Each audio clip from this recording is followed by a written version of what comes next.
Hi friends, welcome to our YouTube channel ఈ study Telugu. నేను మీ నరేష్. మరి మన ఛానల్లో మనం డిఎస్సికి సంబంధించినటువంటి టెస్ట్ సిరీస్ అనేది చేయడం జరుగుతుందండి. దాదాపు మనకు ఒక 6 క్లాసెస్ అనేది అయిపోయింది. ఈరోజు 7th క్లాస్ అండి. మనకు తెలంగాణలో డిఎస్సి ఎవరైతే రాసే వాళ్ళు ఉన్నారో వాళ్ళకి ఆల్రెడీ హాల్ టికెట్స్ కూడా జారీ అయిపోయినాయి. ఎగ్జామ్ కూడా మరో 2-3 రోజులలో ఎగ్జామ్స్ కూడా ప్రారంభం కాబోతున్నాయి. కాబట్టి ఈ సమయంలో సిలబస్ అంతటిని ఒక్కసారి ప్రాక్టీస్ చేయడానికి వీలుగా సిలబస్ మొత్తం కవర్ అయ్యేటట్టు మీకు టెస్ట్ సిరీస్ అనేది ఇవ్వడం జరుగుతుంది. క్లాసెస్ అనేది మీరు ఎంతవరకు అయితే ప్రిపేర్ అయిందో దాన్ని ఒకసారి దీంట్లో మీరు దీని ద్వారా మీరు టెస్ట్ చేసుకున్నట్టు అవుతుంది. అదేవిధంగా మీ కాంటెంట్ని కూడా మీరు రివిజన్ చేసుకున్నట్టు అవుతుంది.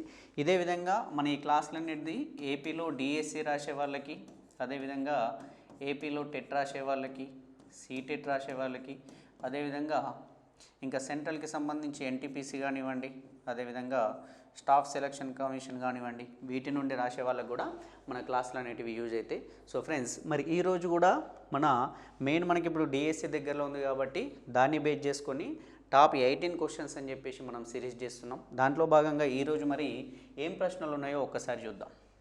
ఫస్ట్ చూడండి, కొంత సొమ్ము 20 సంవత్సరాలలో 6 రెట్లు అయినా వడ్డీ రేటు ఎంత అని అడిగిండండి. కొంత సొమ్ము అనేది 20 సంవత్సరాలలో 6 టైమ్స్ అయింది 20 ఇయర్స్లో. అయితే what is the percentage rate of the percentage ఎంత అని మనకు అడిగిండు. మనకు వడ్డీ రేట్ అనేది ఎప్పుడు కూడా ఒక సంవత్సరానికి ఎంత అనేది ఉంటుందండి. వడ్డీ రేట్ అనేది మామూలుగా ఒక సంవత్సరానికి ఎంత వడ్డీకి అనేది ఇస్తాం. మరి ఇక్కడ అబ్జర్వ్ చేయండి, కొంత సొమ్ము అనేది ఉంది, అది ఎంతనో మనకు తెలియదు, అది పి అనుకుందాం. ఆ సొమ్ము అనేది ఎప్పుడు కూడా మనకు తెలుసు, మన దగ్గర ఉన్నటువంటి సొమ్ము ఎప్పుడు కూడా మనకు 100%. అది రూపాయి అయినా, 10 రూపాయలైనా, 100 రూపాయలైనా, ఎన్ని రూపాయలైనా కానీ అది మనకు 100%. ఇదేమైందట, ఈ సొమ్ము అనేది ఒక 20 ఇయర్స్లో ఈ సొమ్ము అనేది 6 టైమ్స్ అయింది, అంటే 6p అయింది. అంటే 100% ఉన్నది. ఇది 1 ఇంటూ అంటే 1p అంటే ఓన్లీ p అనేది 1 అనుకుంటే 100% ఉన్నది. 6p అయిందంటే 600%గా మారిపోయింది అన్నట్టు. అంటే మన దగ్గర ఉన్నటువంటి ఫర్ సపోజ్ మన దగ్గర 100 రూపాయలు ఉంటే 600 రూపాయలుగా మారిపోయింది. ఎన్ని సంవత్సరాలలో మారింది? 20 ఇయర్స్లో. మనకేం అడిగిందండి ఇక్కడ, 20 సంవత్సరాలలో 6 రేట్లు అయితే వడ్డీ రేట్ ఎంత అన్నాడు. మరి p అనేది 6p అయిందంటే ఎంత డిఫరెన్స్ వచ్చింది? డిఫరెన్స్ అనేది 5 రెట్లు పెరిగిందండి. అంటే 5p's పెరిగినాయి. p plus 5p equal to 6p కదా. అంటే మన దగ్గర p ఉండే 6pగా మారింది. అంటే 100% ఉన్నది 600% అయిందంటే 500% అనేది మనకు పెరిగింది. ఈ పెరిగినటువంటి 500% అనేది మనకు ఎన్ని సంవత్సరాలలో పెరిగింది? ఇది 20 ఇయర్స్లో పెరిగింది కాబట్టి మనకు 1 ఇయర్లో ఎంత కదా వడ్డీ రేట్ అనేది. అందుకే దీన్ని ఏం చేస్తున్నాం, 20 ఇయర్స్ తోటి భాగిస్తే 0 క్యాన్సల్, 2 ఇంటూ 25 50 కాబట్టి మనకు పర్ యానం 25% అండి. సంవత్సరానికి 25% చొప్పున కొంత సొమ్ము అనేది 20 సంవత్సరాలలో 6 రెట్లు అవుతుంది. కాబట్టి ఆప్షన్ 1 అనేది మనకు కరెక్ట్ ఆన్సర్. మీరు ఒకసారి చెక్ చేసుకోవచ్చు. ఒక సంవత్సరానికి 25% అంటే 4 సంవత్సరాలకి 100% పెరుగుతుంది. అదే 8 సంవత్సరాలకి 200% పెరుగుతుంది. ఇంకా 16 సంవత్సరాలకి 400% పెరుగుతుంది. చూడండి, అదే 20 సంవత్సరాలకి వస్తే 16 సంవత్సరాలకి 400% పెరిగింది, 4 సంవత్సరాలకి 100 పెరుగుతుంది కదా. 16 ప్లస్ 4 100 కాబట్టి 4 ప్లస్ 400 ప్లస్ 100 500% అనేది పెరుగుతుంది. ఎప్పుడండి, మనకి 20 సంవత్సరాలకి 500% పెరిగి 100% 500% పెరిగి 600%గా మారుతాయండి. రైట్, నెక్స్ట్ ప్రాబ్లం చూద్దాం. 2 సంఖ్యలు మూడవ సంఖ్యలో 20% 30%లో ఉన్నట్లయితే మొదటి సంఖ్య రెండవ సంఖ్యలో ఎంత శాతం అంటున్నాడండి. మరి దీన్ని ఎట్లా చేయాలి సార్? మనకు 2 సంఖ్యలు అన్నాడు, ఫస్ట్ సంఖ్య సెకండ్ సంఖ్య. ఈ 2 సంఖ్యలట మూడవ సంఖ్యలో, మొదటి సంఖ్య అనేది మూడవ సంఖ్యలో 20% ఉంది, రెండవ సంఖ్య అనేది మూడవ సంఖ్యలో 30% ఉంది. మరి సింపుల్గా రావడం కోసం ఏం చేస్తాం, ఈ మూడవ సంఖ్య అనేది 100% ఉన్నది అనుకుంటే 100%లో ఈ మొదటి సంఖ్య 20% ఉంది, ఇది 30% ఉంది. రైట్, ఇది 100 రూపాయలు ఉంటే ఇది 20 రూపాయలు, ఇది 30 రూపాయలు ఉంది. దాని అర్థం అదే కదా. ఇప్పుడు మనకు నెక్స్ట్ ఏం అడిగిండు, మొదటి సంఖ్య రెండవ సంఖ్యలో ఎంత శాతం అని అన్నాడండి.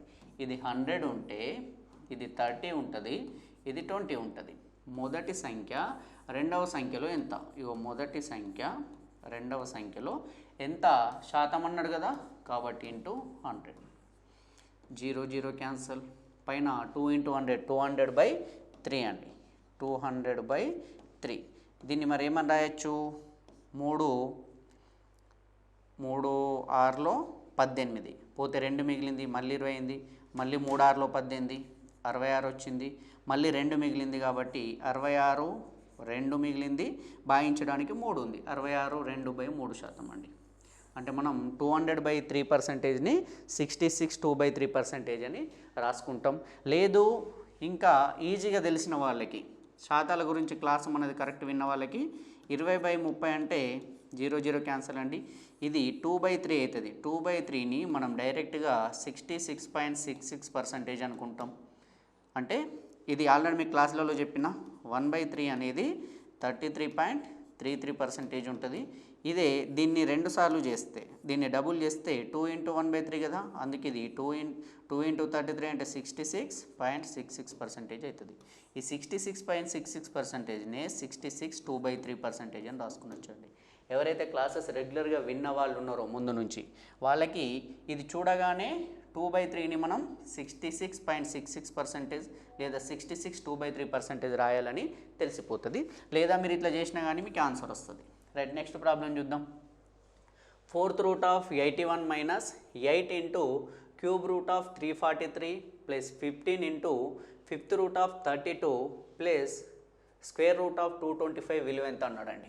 మనకి ఇప్పుడు 4th రూట్ ఆఫ్ 81 అంటే ఇక్కడ చూడండి, 4th రూట్ ఆఫ్ 81 ఉందంటే 81ని కూడా ఏదైనా ఒక సంఖ్య యొక్క ఘాతం 4 వచ్చేటట్టు రాసుకోవాలి. ఎందుకు రాసుకోవాలి సార్ అంటే ఇక్కడ చూడండి, మనకు స్క్వేర్ రూట్ ఆఫ్ 36 ఉందనుకోండి, దీని అర్థము ఇక్కడ 2 అనేది లేదు కానీ ఇక్కడ 2 ఉన్నట్టే, ఇక్కడ రాయలేం కానీ ఉన్నట్టే, అది ప్రాథమికంగా ఉంటుంది కాబట్టి దాన్ని మనం ఎప్పుడు చూపించము. అదే క్యూబ్ రూట్ ఆఫ్ 27 ఉందనుకోండి, ఇప్పుడు రూట్ 36 విలువ 6 అని మనం డైరెక్ట్ రాసిస్తాం. ఎందుకు 6 అవుతుంది సార్ ఇదంటే ఒకసారి ఇక్కడ అబ్జర్వ్ చేయండి. మనకు 36 స్క్వేర్ రూట్ ఆఫ్ 36ని మనం ఏమని రాసుకున్నచ్చు అంటే 36⁻1/2 అన్నట్టు. అంటే ఈ స్క్వేర్ని మనం తీసేస్తే ⁻1/2 అన్నట్టు దాని అర్థం. అప్పుడు ఈ 36ని 6 స్క్వేర్ అని రాస్తాం ⁻1/2.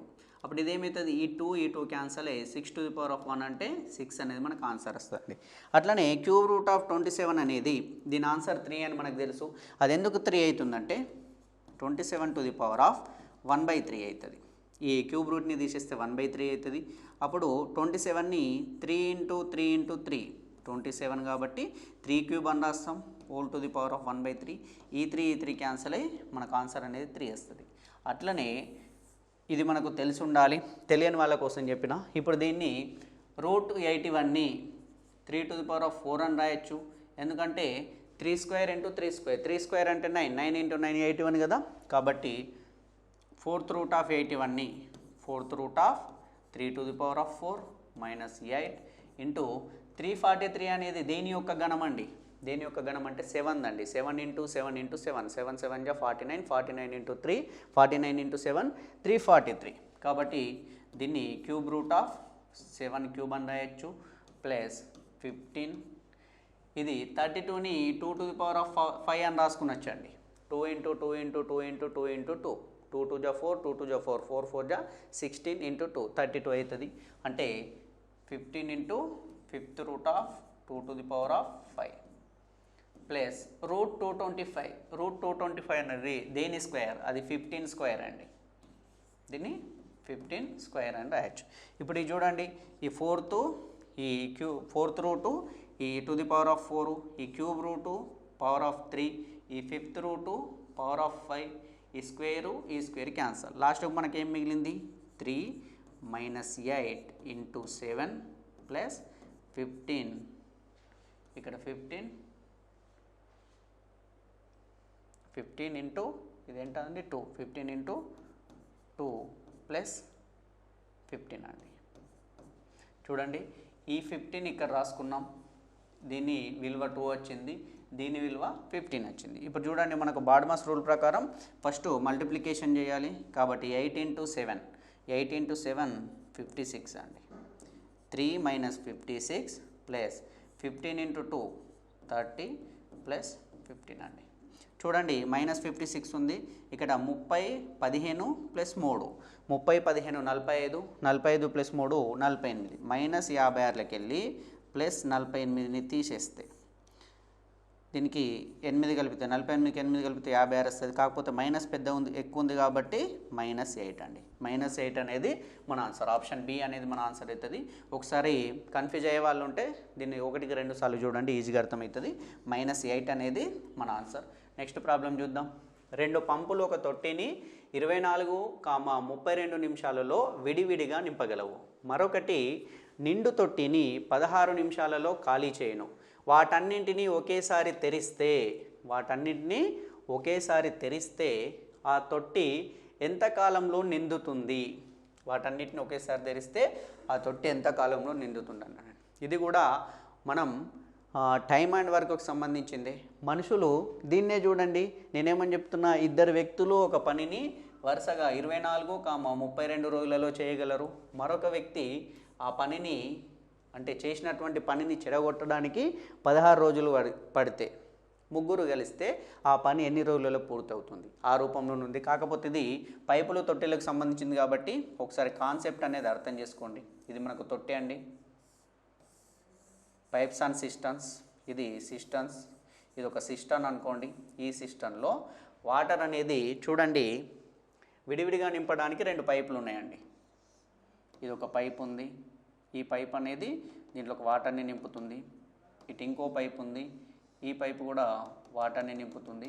ఈ నింపడానికి మొదటి పైపుకి వాటర్ నింపడానికి 24 మినిట్స్ చాలండి. 24 మినిట్స్లో ఈ తొట్టి మొత్తాన్ని మొదటి పైప్, ఈ ఫస్ట్ పైప్ అనేది నింపిస్తుంది. అదే సెకండ్ పైప్ అయితే ఈ తొట్టిని నింపడానికి 32 నిమిషాలు కావాలండి. అంటే ఇక్కడ చూడండి మొదటి పైప్ యొక్క సామర్థ్యం ఎక్కువ ఉన్నట్టు, ఎందుకంటే తక్కువ టైంలో నింపుతుంది.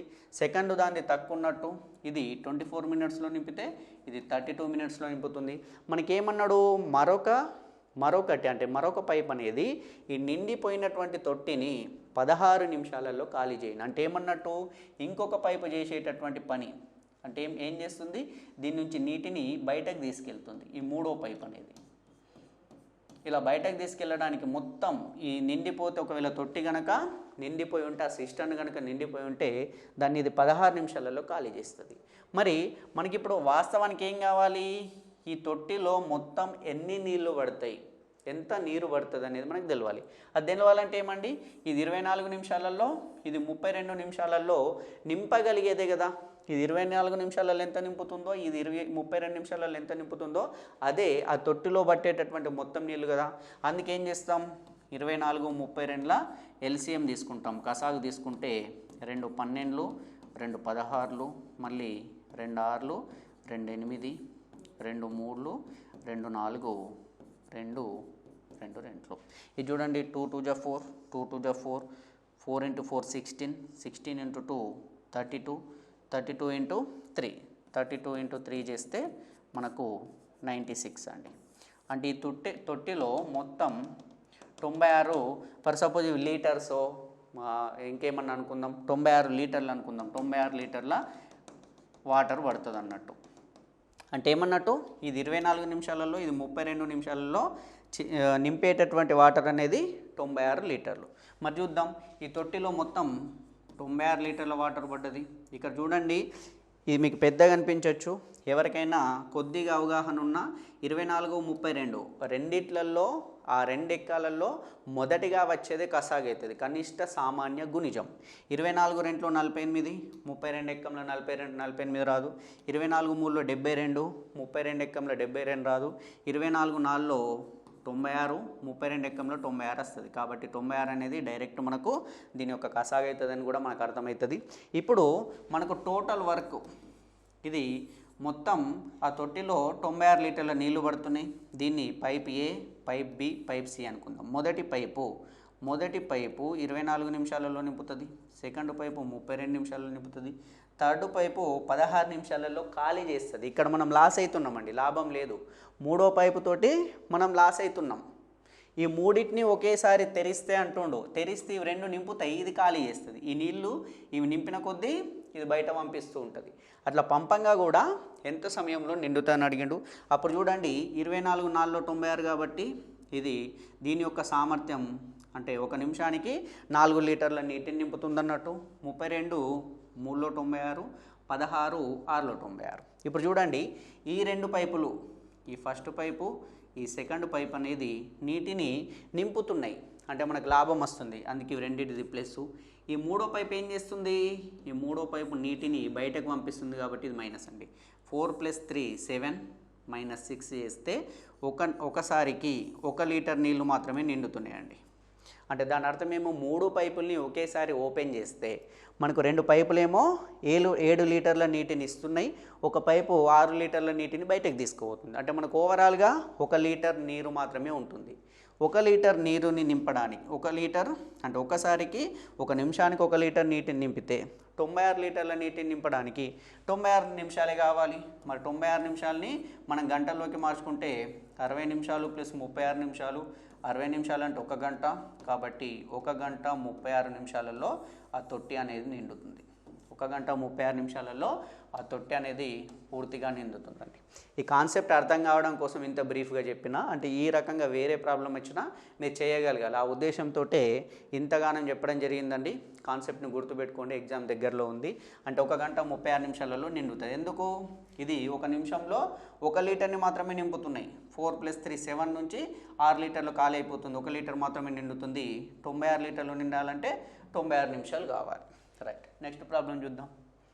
9 విభిన్న రాశుల సగటు 20, గరిష్టంగా ఉన్న 4 రాశులను 2/3 చొప్పున పెంచుతూ కనిష్టంగా ఉన్న 4 రాశులను 8/3 చొప్పున తగ్గించిన ఏర్పడు సగటు ఎంత? 9 రాశులు ఉన్నాయన్నాడండి, వాటి యొక్క సగటు 20 అన్నాడు. ఇక్కడ చూడండి 1 2 3 4, ఇది 5th, 6 7 8 9. 5th దానికి రెడ్ కలర్ ఎందుకు పెట్టినా అంటే గరిష్టంగా ఉన్న 4 రాశులు, అంటే ఎక్కువగా ఉన్న 4 రాశులు ఇవ్వనుకుందాం కదా, యావరేజ్ కంటే ఎక్కువగా ఉన్న 4 రాశులు అనుకుందాం. వీటిని 2/3 చొప్పున పెంచాడు. అంటే ఏమన్నట్టు 4 × 2/3 అంటే 8/3 చొప్పున. 8/3 అనేది మనకు పెరిగిపోయింది. అంటే ఈ 4 రాశుల్ని 2/3 చొప్పున పెంచిందంటే మొత్తం 8/3 మనకు కలిసి వచ్చింది అన్నట్టు, పెరిగింది. అదే ఇటు సైడ్ ఉన్న కనిష్టంగా ఉన్న 4 రాశులను ఏం చేసిండు, 8/3 చొప్పున తక్కువ చేసిండు. వీటిని 8/3 చొప్పున తక్కువ చేసిండు.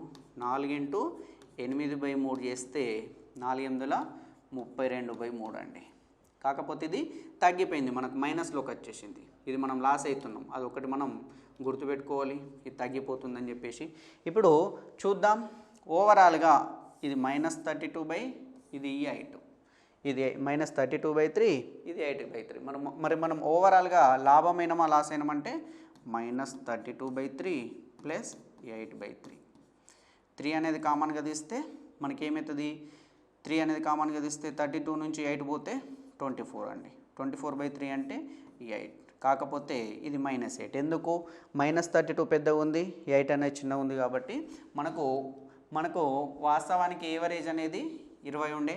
కాకపోతే ఇటు సైడు అంటే గరిష్టంగా ఉన్న 4 రాశుల్ని 2/3తో పెంచి కనిష్టంగా ఉన్నదాన్ని 8/3తో తక్కువ చేస్తే మనం ఓవరాల్గా -8 అనేది మనం నష్టపోయినాం. మరి -8 అనేది ఎన్ని రాశులకు నష్టపోతాం? ఈ -8 వల్ల యావరేజ్ అనేది ఎన్ని రాశులకు చేంజ్ అవుతుంది అంటే ఈ మొత్తం 9 రాశులకు చేంజ్ అవుతుంది. అది మనకు ఆల్రెడీ తెలిసిందే. ఎందుకు సార్ 9? దీన్ని లెక్కలోకి తీసుకోకపోయినప్పటికీ మీరు అందరు కలిసి ఒక గుంపుగా ఉన్నారు. ఇటు ఎక్కువగా ఉన్నటువంటి నలుగురు 2/3 చొప్పున మనందరి కోసం కొన్ని డబ్బులు తీసుకొని వచ్చిండ్రు. తక్కువగా ఉన్న వాళ్ళు ఏం చేసిండ్రు, మనల నుంచి కొన్ని డబ్బుల్ని బయటకు పంపిండ్రు. ఇప్పుడు ఓవరాల్గా మనం 8 రూపాయలు లాస్ అయినామంటే మన గుంపు మొత్తానికి ఏమడిగిండు, మనకు ఏర్పడు సగటు ఎంత అన్నాడు. సగటు అనేది మొత్తం 9 రాశులకు తీసుకుంటాం. ఈ 4 రాశులకు ఈ 4 రాశులకు కాదు కదా అడిగింది, మొత్తం 9 రాశులకు. కాబట్టి లాభమైనా నష్టమైనా అది 9 రాశులకి పంచితేనే సగటు అంటే ఏమండి, యావరేజ్గా అందరినీ సమానమైనటువంటి స్థితికి తేవడం. 8 రూపాయలని ఈ 9 మందికి పంచేస్తే మనం లాస్ అయినాం కాబట్టి -8/9. ఇప్పుడు 9ని కామన్ తీస్తే 9 × 18 కాబట్టి 180 - 8/9. అప్పుడు ఇది 172/9 అవుతుంది. దీన్ని ఏమని రాసుకున్నచ్చు, 172/9 అని మనకు లేదు కదా ఆల్రెడీ. అందుకే 9 1లో 9 పోతే 8 మిగిలింది, 9 9 81, 1 మిగిలింది, భాగించడానికి 9 ఉంది. 19 1/9. ఆప్షన్ డి అనేది మనకు కరెక్ట్ ఆన్సర్. ఏంటంటే సగటు అనేది 20 ఉన్నటువంటి సగటు 19.1/9 అయింది. సగటు తగ్గిపోయింది అన్నట్టు, అందుకే ఇక్కడ మనకు మైనస్లో వచ్చింది. సగటు అనేది తగ్గిపోయింది.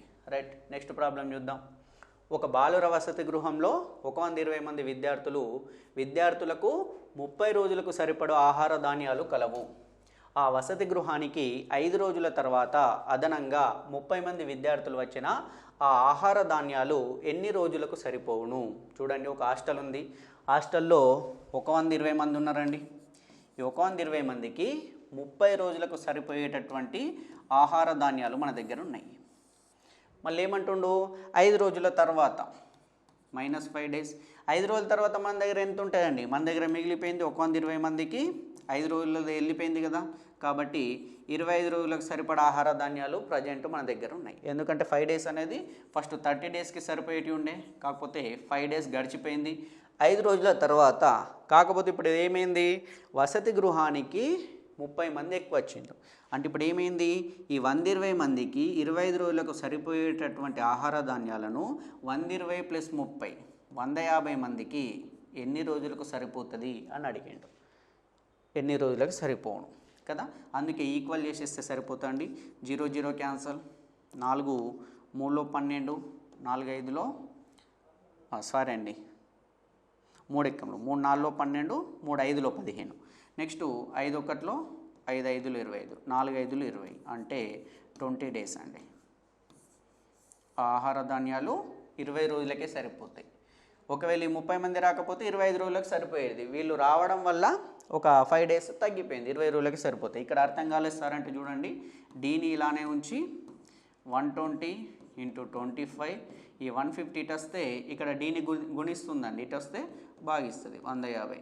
కాబట్టి 0 0 క్యాన్సల్, మళ్ళీ 3 4లో 3 5లో 5 1లో 5 5లో 4 5లో 20. అది ఆహార ధాన్యాలు 20 రోజులకు సరిపోతాయి. ఆప్షన్ ఏ అనేది మనకు కరెక్ట్ ఆన్సర్. నెక్స్ట్ చూద్దాం. ఒక వ్యక్తి 16 అరటి పండ్లను ₹24 కొని 8 పండ్లను ₹18లకు అమ్మితే లాభమా నష్టమా, ఎంత శాతం అంటుందండి? ఇక్కడ చూడండి, పండ్లు రాస్తున్నా, ఫ్రూట్స్. ఇక్కడ ఫస్ట్ కొన్న వెల రాస్తున్నా, ఇక్కడ అమ్మిన వెల రాస్తున్నా, ఇక్కడ సేమ్ పండ్లే. చూద్దాం. ఫస్ట్ 16 అరటి పండ్లను ఎన్ని రూపాయలకు కొన్నాడండి? 24 రూపాయలకు కొన్నాడు.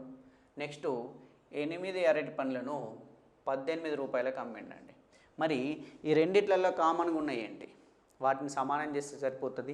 ఇది కొన్న వేళ అమ్మిన వేళ, ఇక్కడ ఫ్రూట్సే ఇక్కడ ఫ్రూట్సే, కాకపోతే ఇక్కడ 16 ఉంది, ఇక్కడ 8 ఉంది. అందుకే ఏం చేస్తున్నాం, ఇవి రెండు సమానం కావాలంటే దీన్ని 2తో గుణిస్తే సరిపోతుంది కదా. మరి కేవలం ఇటే 2తో గుణిస్తే సరిపోదు కదా, ఎందుకంటే 8 పండ్లు ఉన్నప్పుడు అమ్మిన వేళ 18, కానీ ఇది 16 పండ్లు అయినప్పుడు కూడా అమ్మిన వేళ 18 ఉండదు కదా. కాబట్టి దీన్ని 2తో గుణిస్తే, దీన్ని కూడా 2తో గుణిస్తే మనకు విలువ అనేది మారదు. అప్పుడు చూడండి, 16 అరటి పండ్ల కొన్న వేళ 24, ఇప్పుడు 8 గంటల 16 అరటి పండ్ల కొన్న వేళ అమ్మిన వేళ 36. చూడండి, ఈ పండ్ల సంఖ్యని సమానం చేసేసినాం. ఇప్పుడు మనం సమానం చేసినప్పుడు కొన్న వేళ 24, అమ్మిన వేళ 36, పండ్ల సంఖ్య సమానం ఉంది కదా. అంటే 24 కొని 36కి అమ్మినావంటే నీకు 12 రూపాయలు ప్రాఫిట్ వచ్చింది, లాభం. 12 రూపాయలు లాభము. లాభాన్ని కానీ నష్టాన్ని కానీ కొన్న వేళ మీద నిర్ణయిస్తాం. దీన్ని ఇంటూ 100 చేస్తే మనకు పర్సెంటేజ్ వస్తుంది. 12 1 జా 12 2 జా 250, 100 కాబట్టి 50% ప్రాఫిట్. ఆప్షన్ బి అనేది మనకు కరెక్ట్ ఆన్సర్ అండి. అతనికి 50% లాభం వస్తుంది. రైట్, నెక్స్ట్ ప్రాబ్లం చూద్దాం. సంపూరక కోణాల జతలో పెద్దది చిన్నదానికి రెట్టింపు కన్నా 3 ఎక్కువైనా పెద్ద కోణం ఎంత? రైట్, చూడండి, సంపూరక కోణాలు అన్నాడు. సంపూరక కోణాలు అంటే, పూరక కోణాలు అంటేనేమో 2 కోణాల మొత్తం 90 డిగ్రీలు కావాలి. సంపూరక కోణాలు అంటేనేమో 2 కోణాల మొత్తం 180 డిగ్రీలు కావాలి.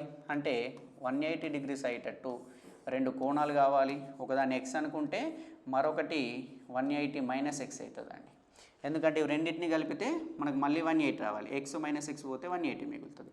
ఇప్పుడు ఏమంటుండు, పెద్ద కోణం ఇదే అవుతుంది ఎట్లయినా. ఇది చిన్న కోణం అనుకుంటే ఈ పెద్దది, ఈ ఎక్స్ అనేది చిన్న కోణానికి 180 - xకి ఏమంటుండు, రెట్టింపు. రెట్టింపు అంటే దీన్ని డబల్ చేయడం అండి. డబుల్ చేసినాం. రెట్టింపు కన్నా 3 ఎక్కువ, దీన్ని రెట్టింపు కన్నా ఇవి 3 ఎక్కువ. ఇచ్చినట్టు రాసేసినాం. ఇప్పుడు మనకు ఆన్సర్ వస్తుంది ఈజీగా. x ఈక్వల్ టు 2 × 1 అంటే 360 మైనస్ 2x ప్లస్ 3 అండి. మైనస్ 2x ఇటు తీసుకొస్తే plus 2x plus x 3x equal to 360 plus 3 363. Then x equal to 363/3. 3 1 జా 3 2 జా 3 1 జా. ఇప్పుడు x అనేది కదా మనకు పెద్ద కోణం, ఇది చిన్న కోణం కదా, ఇది 121 డిగ్రీస్ వచ్చింది కాబట్టి మనకు అడిగింది ఏంటండి పెద్ద కోణం ఏది? పెద్ద కోణం 121 డిగ్రీలు. పెద్ద కోణం అనేది 121 డిగ్రీస్. రైట్. నెక్స్ట్ చూద్దాం. రెండు సరూప త్రిభుజాల వైశాల్యాల నిష్పత్తి 1:2 అయినా వాటి ఉన్నతుల నిష్పత్తి ఎంత అన్నాడండి. రెండు సరూప త్రిభుజాలు అంటుండు. సరూప త్రిభుజాలు అంటే ఏంటండి? మనకు సర్వసమాన త్రిభుజాలు ఉంటాయి, సరూప త్రిభుజాలు ఉంటాయి. సరూప త్రిభుజాలు అంటే ఒకే రకమైనటువంటి ఆకారం ఉంటాయి. రెండు త్రిభుజాల యొక్క ఆకారం ఒకే రకంగా ఉంటాయి, సరూప త్రిభుజాలు అయితే. లేదా అనురూప కోణాల నిష్పత్తి సమానంగా ఉంటే, లేదా అనురూప భుజాల నిష్పత్తి అంటే ఏమన్నట్టు, ఇది ఏబీసీ త్రిభుజము, ఇది పీక్యూఆర్ త్రిభుజం అనుకుంటే అనురూప భుజాల నిష్పత్తి అంటే AB/PQ equal to AC/PR equal to BC/QR అయితే. అంటే ఏమన్నట్టు, ఈ భుజానికి ఉన్న నిష్పత్తి, ఈ రెండు భుజాల నిష్పత్తి, ఈ రెండు భుజాల నిష్పత్తి, ఈ మూడు సమానంగా ఉంటే అవి స్వరూపంగా ఉన్నట్టేనండి. అయితే ఇట్లున్నప్పుడు ఏమవుతుందంటే, మనం ఆల్రెడీ రేఖాగణితానికి సంబంధించి క్లాస్ చెప్పినప్పుడు డీటెయిల్గా చెప్పుకున్నాం. అనురూప ఇప్పుడు మనకు వాటి ఉన్నతుల నిష్పత్తి అన్నాడు. ఉన్నత అంటే ఏం లేదండి, దీని నుంచి ఈ ఎదుటి భుజానికి గీసినటువంటి లంబం అండి. ఎదుటి భుజానికి గీసినటువంటి లంబము, దీన్నే ఈ లంబంని మనం ఉన్నత అంటాం. ఇది x, ఇది y అనుకుందాం. అప్పుడు AX PYలని మనం ఉన్నతులు అంటాం. ఇప్పుడు మనకి ఏం తెలుసు అంటే, ఈ సరూప త్రిభుజాల వైశాల్యాల నిష్పత్తి అనేది ఈ ఉన్నతుల వర్గాల నిష్పత్తికి సమానమవుతుంది. అంటే దాని అర్థం ఏమన్నట్టు, వైశాల్యాల నిష్పత్తి 1:2 కదా, ఇది ఉన్నతుల యొక్క వర్గం అంటే AX² + PY² సమానమవుతుంది. AX² PY² అండి. అంటే దాని అర్థం ఏమన్నట్టు, ఈ వైశాల్యాలు అనేటివి దీన్ని స్క్వేర్ చేస్తే దాన్ని స్క్వేర్ చేస్తే వచ్చింది అన్నట్టు. మనకేం అడిగిండు, ఉన్నతుల నిష్పత్తి ఇది ఎంత అని అడిగిండండి. ఇప్పుడు చూడండి, AX² ఈక్వల్ టు 1 అయితే AX ఈక్వల్ టు √1 అంటే 1. అదే PY² ఈక్వల్ టు 2 అయితే, PY² ఈక్వల్ టు 2 అయితే PY ఈక్వల్ టు √2 అండి. ఈ రెండింటి నిష్పత్తి అడిగిండు కాబట్టి 1:√2. ఈ ఉన్నతుల నిష్పత్తి అడిగిండు, ఉన్నతులు అనేది 1:√2 అండి. ఆప్షన్ 2 బి అనేది మనకు కరెక్ట్ ఆన్సర్ అవుతుంది, 1:√2. రైట్. నెక్స్ట్ ప్రాబ్లం చూద్దాం. కింది వాక్యాలను పరిశీలించండి. ఫస్ట్ది ఏమన్నాడండి, దీర్ఘచతురస్రంలోని కర్ణాలు సమానాలు మరియు అవి పరస్పరం లంబ సమద్విఖండన చేసుకుంటాయి అంటుండండి. దీర్ఘచతురస్రం ఉంది, దీర్ఘచతురస్రంలోని కర్ణాలు అంటుండు. ఇది కర్ణము, ఇది ఇంకొక కర్ణము. ఈ కర్ణాలు ఏమంటుండు, సమానాలు అంటుండు. ఎస్ అండి, కర్ణాలు అనేటివి సమానంగా ఉంటాయి, కరెక్టే. మరి అవి పరస్పరం లంబ సమద్విఖండన చేసుకుంటాయి అంటుండు. అంటే ఇవి రెండు ఖండించుకుంటే ఇక్కడ 90 డిగ్రీస్ కోణం అనేది ఏర్పడాలి. ఇది రాంగ్ అండి, ఇది కరెక్టే. దీర్ఘచతురస్రంలోని కర్ణాల పొడవులు సమానంగా ఉంటాయి, కానీ అవి పరస్పరం లంబ సమద్విఖండన చేసుకోవు. కాబట్టి ఈ ఆప్షన్ అనేది మనకు రాంగ్. నెక్స్ట్ ఏమన్నాడు, రాంబస్ అంటే సమచతుర్భుజంలోని కర్ణాలు అసమానాలు. సమచతుర్భుజం అనేది ఇలా ఉంటుంది, 4 భుజాల పొడవులు సమానంగా ఉంటాయి, కాకపోతే వీటి కర్ణాలు అనేటివి వేరువేరుగా ఉంటాయి. అందుకే మనం దీని వైశాల్యం కావాల్సినప్పుడు ఆఫ్ D1 D2 అని రాస్తాం. D1 D2లు వేరువేరుగా ఉంటాయి కర్ణాలు అనేటివి. ఇది D1 ఇది D2 అనుకుంటే మనకు ఏమంటుండో అసమానాలు, కరెక్టే. కానీ లంబ సమద్విఖండన చేసుకుంటాయి. ఎస్, కరెక్ట్ అండి. వీటి మధ్య ఇవి ఖండించుకున్నప్పుడు 90 డిగ్రీస్ కోణం ఏర్పడుతుంది. కాబట్టి ఈ సెంటెన్స్ అనేది కరెక్టు. మనకు నెక్స్ట్ ఏమి ఇచ్చిండు, అన్ని భుజాలు మరియు అన్ని కోణాలు సమానంగా గల చతుర్భుజంని చతురస్రం అంటారు. ఓకే, చతురస్రం యొక్క పటం కనుక మనం గీస్తే దీంట్లో ప్రతి కోణం కూడా 90 డిగ్రీలు ఉంటుంది. అదేవిధంగా ఈ భుజాల పొడవులన్నీ కూడా సమానంగా ఉంటాయి, కాబట్టి ఇది కూడా కరెక్టే. నెక్స్ట్ లాస్ట్ చూద్దాం. సమాంతర చతుర్భుజంలో ఆసన్న కోణాలు, సమాంతర చతుర్భుజంలో ఆసన్న కోణాలు ఆసన్న కోణాలు అంటే ఏంటండి? పక్క పక్కన ఉండేటటువంటి కోణాలు. ఇది ఏబిసిడి సమాంతర చతుర్భుజం అనుకుంటే యాంగిల్ ఏ యాంగిల్ బి ఆసన్న కోణం అవుతుంది, యాంగిల్ ఏ యాంగిల్ డి ఆసన్న కోణం అవుతుంది, సిడీలు ఆసనం అయితే సిబిలు ఆసనం అయితే పక్క పక్కన ఉండేటటువంటి కోణాలు సంపూరకాలు అన్నాడు. సంపూరకాలు అంటే 180 డిగ్రీస్ కావాలి. ఎస్, ఇది కరెక్ట్ అండి. పక్క పక్కన ఉన్నటువంటి కోణాలు సమాంతర చతుర్భుజంలో ఆసన్న కోణాలు అనేటివి సంపూరకాలు, ఇది కరెక్ట్. మరియు అభిముఖ కోణాలు అసమానాలు అన్నాడు. అభిముఖ కోణాలు అంటే డికి అభిముఖం బి, సికి అభిముఖం ఏ, ఇవి రెండు అసమానాలు అన్నాడు. ఇది తప్పండి, ఇవి రెండు సమానంగా ఉంటాయి. అంటే సమాంతర చతుర్భుజంలో angle A equal to angle C అవుతుంది, angle B equal to angle D అవుతుంది. కాబట్టి మనకు ఈ ఆప్షన్ అనేది తప్పు. ఇప్పుడు అంటే కేవలం బీసీలు మాత్రమే సత్యం అండి. బీసీలు సత్యం అంటే ఆప్షన్ బి అనేది మనకు కరెక్ట్ ఆన్సర్ అవుతుంది. చూడండి, మనల్ని కన్ఫ్యూజ్ చేయడానికి మొత్తం ఇచ్చి చివరిలో సమానాల దగ్గర ఆ అనేది ఒకటి పెట్టేసి అసమానం అయిపోయింది. అందుకే ఇట్లాంటిది వచ్చేట అవకాశం ఉంది. డిఎస్సిలో సెంటెన్సెస్ ఇచ్చి ఏది కరెక్ట్ ఏది రాంగ్ అని అడిగేది ఉంది. కాబట్టి అందుకే మనం కాంటెంట్ మీద పూర్తి గ్రిప్ అనేది మనం తెచ్చుకోవాలి. తెచ్చుకున్నప్పుడు మనకి ఇది ఈజీగా ఉంటుంది. మనకు టైం ఎక్కువ లేదు కాబట్టి అందుకే క్వశ్చన్స్ నన్న కనీసం ప్రాక్టీస్ చేస్తే మీకు ఎగ్జామ్లో ఈజీ అవుతుందని చెప్పడం జరుగుతుంది. రైట్, నెక్స్ట్ చూద్దాం. త్రిభుజం యొక్క భూమి ఎత్తులు 4:5 నిష్పత్తిలో కలవు. త్రిభుజ వైశాల్యం 640 చదరపు సెంటీమీటర్లు అయినా దాని ఎత్తు కనుక్కోండి. త్రిభుజం ఉందండి, త్రిభుజం యొక్క భూమి మరియు ఎత్తు. దీని ఎత్తు అంటే లంబం గీయాలి, ఇది భూమి అవుతుంది బేస్. మనం త్రిభుజ వైశాల్యానికి సూత్రం ½ ఇంటూ బేస్ ఇంటూ హైట్. ఇది ఎంతనట? త్రిభుజ వైశాల్యం 640 చదరపు సెంటీమీటర్లు ఉంది. కాకపోతే భూమి మరియు ఎత్తులు అనేటివి ఇది 4:5 నిష్పత్తులు ఉంది. సూక్ష్మంగా రాసుకుంటే 4:5 కాబట్టి ఇది 4x 5x అని చెప్పేసి మనం అనుకున్నచ్చు. దీంట్లో ఆ విలువని ప్రతిక్షేపిస్తే ½ ఇంటూ బి అంటే 4x into 5x equal to 640. దీని నుండి 2 1 జా 2 2 జా 5 2 జా 10 కాబట్టి 10x² ఈక్వల్ టు 640 అవుతుంది. ఈ 0 0 క్యాన్సల్ అంటే x² equal to 64. Then x equal to √64. √64 అంటే 8 అండి.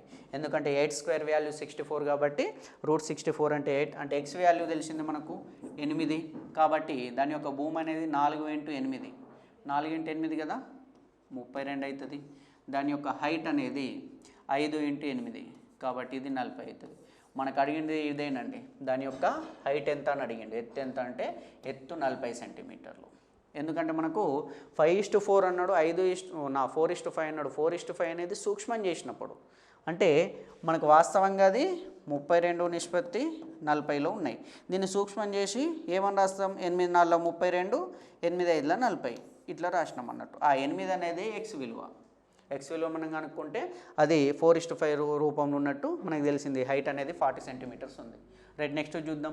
చతురస్ర వైశాల్యానికి దాని కర్ణంపై నిర్మించిన చతురస్ర వైశాల్యానికి గల నిష్పత్తి ఎంత అంటుండండి. చూడండి, ప్రశ్న వెరైటీగా ఉంది. ఫస్ట్ చతురస్రం తీసుకుందాం, 4 భుజాలు సమానంగా ఉండేటట్టు. రైట్, ఇప్పుడు ఏమంటుండు? చతురస్రం యొక్క వైశాల్యం అంటుండు. మనకు చతురస్రం యొక్క వైశాల్యం అనేది ఏమి వేయలేడు కాబట్టి సపరేట్గా వేయలేడు కాబట్టి దీని యొక్క భుజం అనేది ఏ రూపంలో ఉంటుంది. మళ్ళీ ఏమంటుండు? దాని కర్ణంపై నిర్మించిన చతురస్రం యొక్క కర్ణం అనేది ఇదండి. మరి చతురస్రం యొక్క భుజం ఏ ఏ ఏ ఏ అయితే దాని కర్ణం ఏమవుతుంది? చతురస్రం యొక్క కర్ణం అనేది చూడండి, మనం ఓన్లీ దీన్ని పరిశీలిస్తే ఇది ఈ రూపంలో ఉందా లేదా? ఇది రూపంలో ఉందంటే ఇక్కడ 90 డిగ్రీస్ ఉంటుంది చతురస్రంలో అన్నీ కూడా.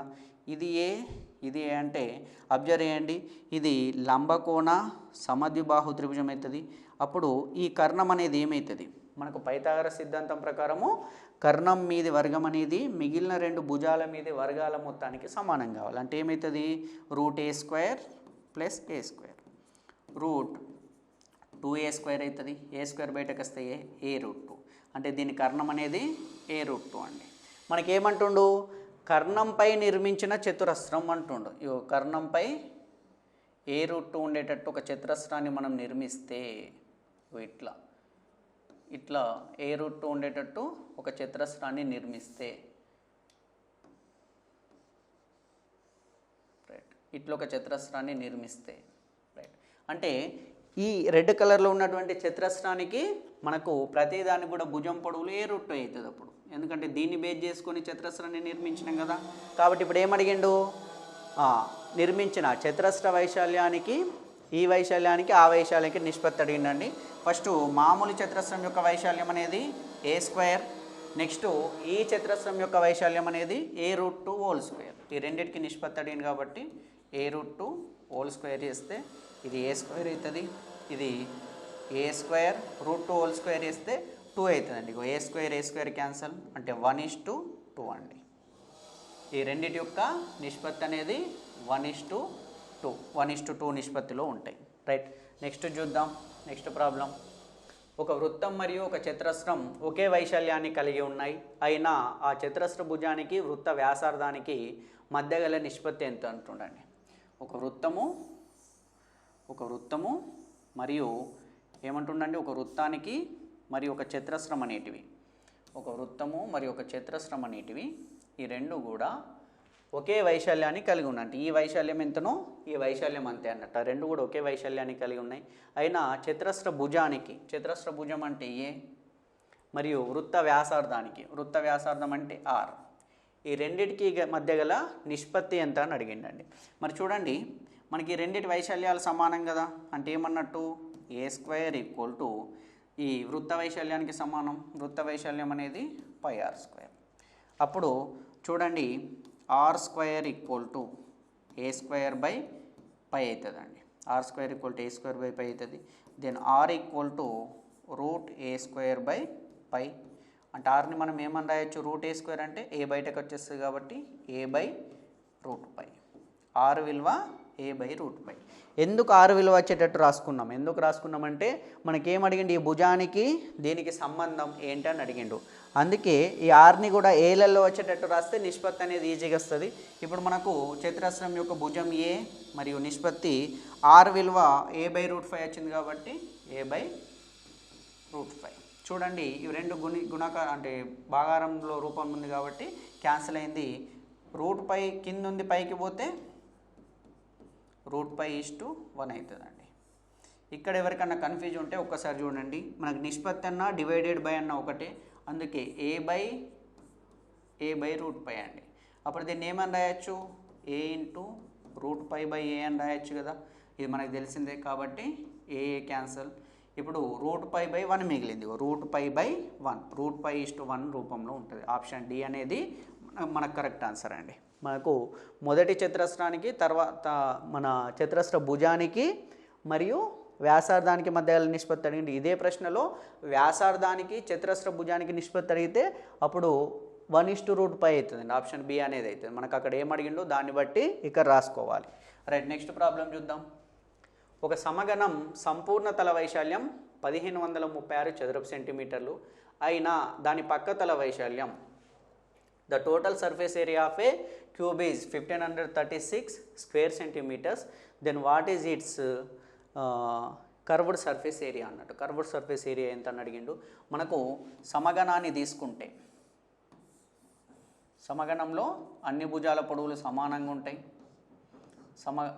ఉంటాయి, అంటే ఏ రూపంలో ఉంటాయి. మనం సమగణం యొక్క సంపూర్ణ తల వైశాల్యం అనేది 6a² విలువ అనేది మనకు 1536 అని ఇచ్చిండు.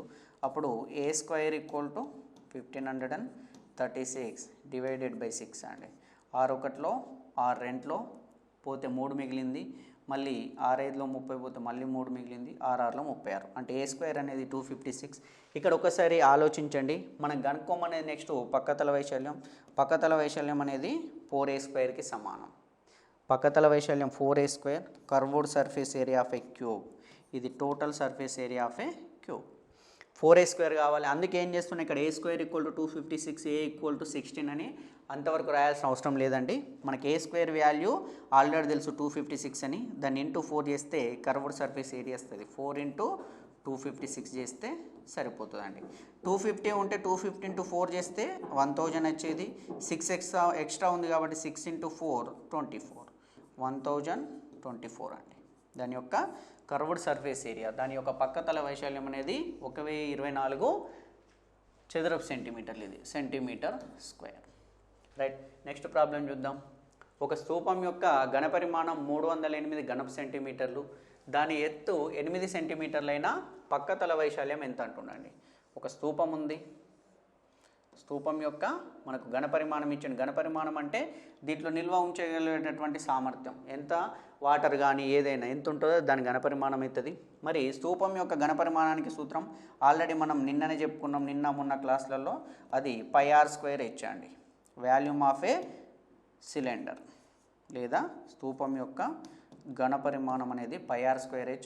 ఇది ఎంతనట, ఇది 308 సెంటీమీటర్ క్యూబ్ అండి, ఘనపు సెంటీమీటర్లు. మరియు దాని ఎత్తు ఇచ్చిండండి హైట్ అనేది, అందుకే దీన్ని ఏమన్నా వస్తున్నా πr² × 8 = 308. ఇప్పుడు పై విలువ 22/7 కదా, 22/7 × r² × 8 = 308. దెన్ r² ఇక్కడ రాస్తున్నా అండి, r² = 308. 22/7 అటు పోతే 7/22 అవుతుంది. 308 × 7/22. 8 అటు పోతే /8 అవుతుందండి. రైట్. 8 గుణిస్తుంది, అటు పోతే భాగిస్తుంది. 7 భాగిస్తుంది, అటు గుణిస్తుంది. 22 భాగిస్తుంది. ఇప్పుడు చూడండి, 8 అంటే 4 × 8, 4 × 28, 2 మిగిలింది, మళ్ళీ 4 × 28. రైట్. 11 × 2 11 7 7 49/4 అండి. r² = 49/4. దెన్ r = √49/4 అండి. √49ని 7² అని రాసుకునొచ్చు, దీన్ని 2² అని రాసుకునొచ్చు. ఆల్రెడీ ఇక్కడనే తెలిసిపోతుంది. అప్పుడు r విలువ మనకు 7/2 అవుతుందండి. r విలువ 7/2, 3.5 అవుతుంది. మనకు అంత అవసరం లేదు, 7/2నే గుర్తుపెట్టుకోండి. మనకి ఏమడిగింది ఇప్పుడు, స్తూపం యొక్క పక్కతల వైశాల్యం. ఈ పక్కతల యొక్క వైశాల్యం అడిగింది. పైది కిందిది వదిలేసి పక్కతలం యొక్క వైశాల్యం. స్తూపం యొక్క పక్కతల వైశాల్యం అనేది భూపరిధి ఇంటూ ఎత్తుకి సమానమవుతుంది. స్తూపం యొక్క పక్కతల వైశాల్యం curved surface area of A cylinder అనేది 2πr అనేది దాని యొక్క పరిధి ఇంటూ హైట్ అండి. అంటే 2 × 22/7 దీని r విలువ 7/2 ఇంటూ హైట్ అనేది మనకి ఇచ్చిండు 8 అని చెప్పేసి కదా, ఎత్తు 8 అని ఇచ్చిండు కాబట్టి 7 7 క్యాన్సల్, 2 2 క్యాన్సల్, 22 × 8 8 2 16 6 చేతన 1 8 2 16 1 17 176 చదరపు సెంటీమీటర్లు అండి. ఆప్షన్ బి అనేది మనకు కరెక్ట్ ఆన్సర్. మనకి ఈ సూత్రాలు మనకు కంపల్సరీ తెలిసి ఉండాలి. ఘనపరిమాణానికి సూత్రం ఇది. ఘనపరిమాణం ఇచ్చి పక్కతల వైశాల్యం అడిగిండు. పక్కతల వైశాల్యం అనేది 2πr × h. ఆల్రెడీ డీటెయిల్గా నిన్నటి క్లాస్లో చెప్పుకోవడం జరిగింది. ప్రీవియస్ క్లాస్ చూడండి కొత్త వాళ్ళైతే. నెక్స్ట్ చూద్దాం. ఆరోహణ క్రమంలో ఉన్న రాశులు 10 12 14 x-3 x+2 25ల మధ్యగతం 19 అయినా x విలువ ఎంత అని అడుగుతుండండి. చూడండి, ఆల్రెడీ ఆరోహణ క్రమంలో ఉందంటుండు. మనం ఏవైనా దత్తాంశంలోని కొన్ని విలువలు ఇస్తే వాటిని ఆరోహణ లేదా అవరోహణ క్రమంలో అమరిస్తే, ఒకవేళ విలువలు అనేటివి బేసి సంఖ్యలో ఉంటే మధ్యలో ఉన్నటువంటి విలువ మధ్యగతం అవుతుంది, లేదా సరి సంఖ్యలో ఉంటే మధ్యలో ఉన్నటువంటి రెండిటి యొక్క సగటు అనేది వాటి యొక్క మధ్యగతం అవుతుంది. మరి ఇక్కడ ఎన్ని విలువలు ఉన్నాయి, 1 2 3 4 5 6 7 ఉన్నాయి కాబట్టి ఇక్కడ 3ని వదిలేసి ఈ x-3 అనేది మధ్యగతం అవుతుంది. అంటే మనకు మధ్యగతం విలువ ఇచ్చిండు, x-3 అనేది 19 అని ఇచ్చిండు. అప్పుడు x విలువ అడిగిండు, x = -3 అటు పోతే +3 అవుతుంది. 19 + 3 22. x విలువ 22 అండి. ఆప్షన్ సి అనేది మనకు correct answer. Right. Next problem చూద్దాం. 6 వరుస బేసి సంఖ్యల సగటు 26 అయినా వాటిలో చిన్న సంఖ్య ఏదని అడిగిండండి. ఫస్ట్ చూడండి, మనకు బేసి సంఖ్యలు అనేటివి ఫర్ ఎగ్జాంపుల్ 1 3 5 7 9 11 ఇట్లా ఉంటాయి. అంటే ప్రతి బేసి సంఖ్య మధ్య డిఫరెన్స్ అనేది 2 ఉంటుందండి. ప్రతి బేసి సంఖ్య మధ్య డిఫరెన్స్ అనేది 2 ఉంటుంది. ఇప్పుడు చూడండి, మనకేమంటుండో 6 వరుసగా ఉన్నటువంటి బేసి సంఖ్యలు అన్నాడు. దీన్ని మర్చిపోండి, ఇక మనకు అర్థమైపోయింది కాన్సెప్ట్. 6 వరుసగా ఉన్నటువంటి బేసి సంఖ్యలు ఇవి అనుకుందాం. ఈ బేసి సంఖ్యల యొక్క సగటు అనేది 26 అన్నాడు. మరి 26 అనేది ఎక్కడ చూపించాలి సార్ అంటే, ఫర్ సపోజ్ ఇక్కడ 6 వరుస బేసి సంఖ్యలు అనకుండా 5 బేసి సంఖ్యలు అన్నా కానీ, లేదా బేసి సంఖ్యల సగటు అనేది బేసి సంఖ్య రూపంలో ఇచ్చినా కానీ మనకి ఈజీగా ఉంటుండే. మరి చూడండి, ఇక్కడ మొదటి 3 బేసి సంఖ్యల సగటు చూడండి మొదటి 3 బేసి సంఖ్యల సగటు ఏమవుతుంది 1 3 5 మొదటి 3 బేసి సంఖ్యలు వీటి యొక్క సగటు అనేది 1 + 3 + 5 8/3 అవుతుందండి సారీ 9 1 + 3 4 + 5 9/3 అవుతుంది అంటే 3 అనేది వస్తుంది ఈ మధ్యలో ఉన్నది అయినదా లేదా అదే మొదటి 4 సంఖ్యలు ఉన్నప్పుడు ఏమవుతుండే మొదటి 4 సంఖ్యలు ఉన్నప్పుడు 1 + 3 4 + 5 9 9 + 7 16 16/4 4 4 = 16 కాబట్టి ఇప్పుడు చూడండి 4 అనేది మరి ఎక్కడ ఉన్నట్టు మనకు ఒకవేళ సంఖ్యలు బేసి రూపంలో ఉంటాయి అంటే 3 సంఖ్యలు ఉన్నప్పుడు మధ్యలో ఉన్నది అయిపోయింది ఎందుకంటే వరుసగా ఉన్నాయి కాబట్టి 4 సంఖ్యలు అంటే సంఖ్యల సంఖ్య సరి సంఖ్యలకు రాగానే ఈ రెండిటి మధ్యలో ఉన్నటువంటి విలువ వచ్చింది 4 అనేది మనకు వీటి యొక్క సరాసరి అయింది అట్లనే ఇక్కడ 5 సంఖ్యలే ఉన్న వాటికి మధ్యలో ఉన్నటువంటి 3వ సంఖ్య అనేది మనకు సరాసరి అయ్యేది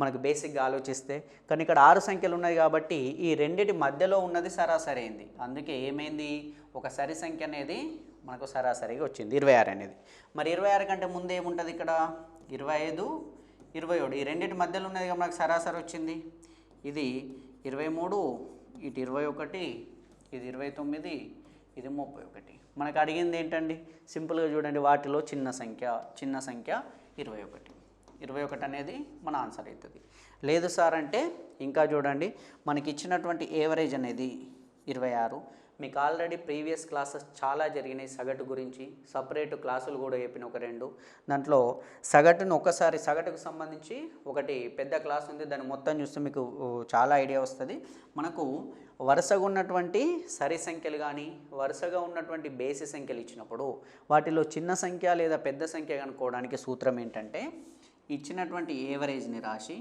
ఒకవేళ పెద్ద సంఖ్య కావాలంటే +n-1 చేయాలి పెద్ద సంఖ్య కోసం చెప్తా ఏది ఏంటనేది చెప్తా అదే చిన్న సంఖ్య కోసం a-n-1 చేయాలండి ఇక్కడ ఏ అనేది మనకి ఇచ్చినటువంటి యావరేజ్ ఇక్కడ n అనేది ఇచ్చినటువంటి ఎన్ని సంఖ్యలు ఇచ్చిండో వాటి సంఖ్య అండి ఇక్కడ n అనేది ఇప్పుడు 6 సంఖ్యలు ఇచ్చిండు కదా కాబట్టి 6 ఇక్కడ ఏ అనేది ఏమవుతుంది వాటి యొక్క ఏవరేజ్ 26 ఇచ్చిండు కదా మనకి ఏ సంఖ్య కనుక్కోమన్నాడు చిన్న సంఖ్య కాబట్టి ఏవరేజ్ 26 అన్నాడు మైనస్ n అనేది 6 సంఖ్యలు ఉన్నాయి 6 - 1 కాబట్టి 26 - 5 26 - 5 అంటే 21 అండి ఒకవేళ సరి సంఖ్యలకు కూడా ఇదే ఫార్ములా బేసి సంఖ్యలకు కూడా ఇదే ఫార్ములా దీని గురించి కూడా ఆల్రెడీ చెప్పిన లేదు సార్ ఇవి మేము మర్చిపోతాం కన్ఫ్యూజ్ అవుతాం ఇది కూడా గుర్తుండదు సార్ మాతో అనుకునే వాళ్ళకు ఇది చూసుకోండి మనకి ఇచ్చినటువంటి సంఖ్యల్ని ఫస్ట్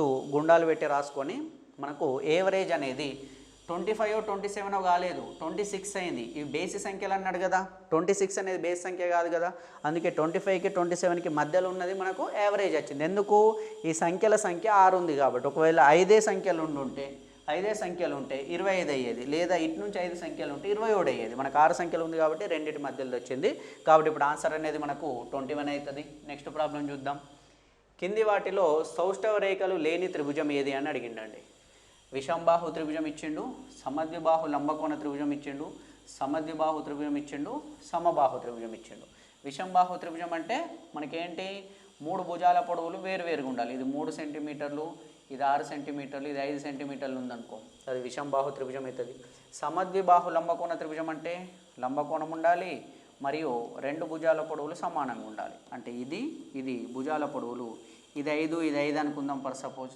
ఇది 5 ఉన్నప్పుడు ఇది 5√2 ఉంటుంది ఇక్కడ 90 degrees ఉంటుంది ఇది లంబకోణ సమద్విబాహు త్రిభుజం అవుతుంది రైట్ ఎందుకు 5√2 రాసుకున్నాం సార్ ఇక్కడ ఎందుకు రాసుకున్నామంటే ఇది పైథాగరస్ సిద్ధాంతం ప్రకారము ఇది అనేది రెండిటి యొక్క వర్గాల మొత్తానికి సమానం కావాలి √5² + √5² అవుతుంది అంటే 2√5².